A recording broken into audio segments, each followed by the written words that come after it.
तो देवता की तरह होता है, लेकिन परिस्थितियां उसे राक्षस में तब्दील कर देती हैं। साहित्य ऐसे मनुष्य में फिर से देवत्व की स्थापना का प्रयास करता है। अब आप इन दोनों चीज़ों से निकालिए जब, तो एक इसका हमने वो निकाला है कि साहित्य का काम रिझाने का नहीं, जगाने का है। तो अगर कोई भी साहित्य हमको जगा रहा है तब तो उसे हम साहित्य की श्रेणी में रख सकते हैं।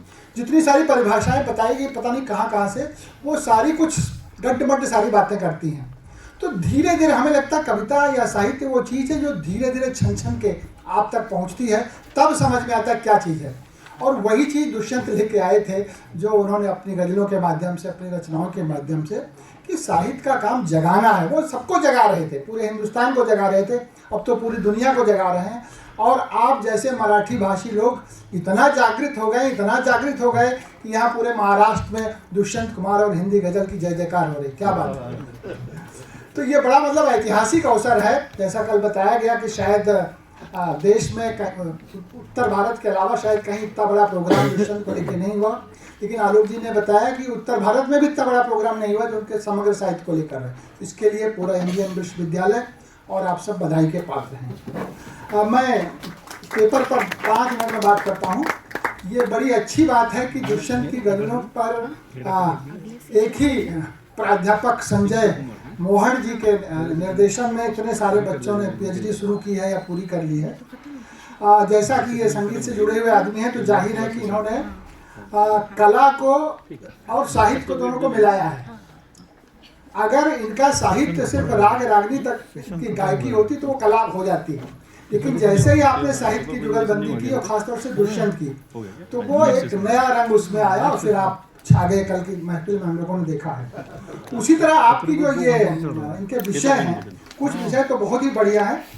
जैसे इसमें था कि एक था कैटलिस्ट फॉर सोसाइटी वाला विषय, ये था रितेश मेहता जी का, बहुत अच्छा विषय लगा। सोशल जस्टिस वाला संजय बागवाड़े का विषय था, बहुत अच्छा विषय था। पीर पर्वत सी, थोड़ा सा उसमें संगीत वाला ज़्यादा था लेकिन टॉपिक अच्छा था।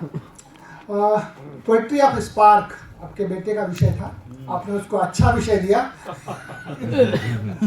और पोएट्री ऑफ राइट पाथ, ये भी आपने अपनी बेटी को बहुत अच्छा विषय दिया। तो जब विषय अच्छा होता है तो उसमें बात भी अच्छी होती है। प्रस्तुतिकरण बहुत महत्वपूर्ण तो नहीं है, वो तो सिर्फ इस मंच की बात है, बाकी तो शोध प्रबंध में आएगा। हाँ, कुछ लोगों ने इस मौके का इस्तेमाल लेक्चर देने में किया, वो नहीं सही था। जब आप शोध पत्र प्रस्तुत कर रहे हैं, उसका सार प्रस्तुत कर रहे हैं, आपके लिए 3 मिनट का समय है, तो लेक्चर आपके लिए थोड़ा अटपटा हो जाता है, उससे बचना चाहिए हमें। तो कुल मिला के ये बच्चों का जो प्रयास है ये बहुत ही ज़बरदस्त है। हम लोगों ने नंबर दे दिया, ये सब तो खानापूरी थी। उससे ये लगता है कि दुष्यंत की व्याप्ति किस फील्ड में किस तरह से हो रही है।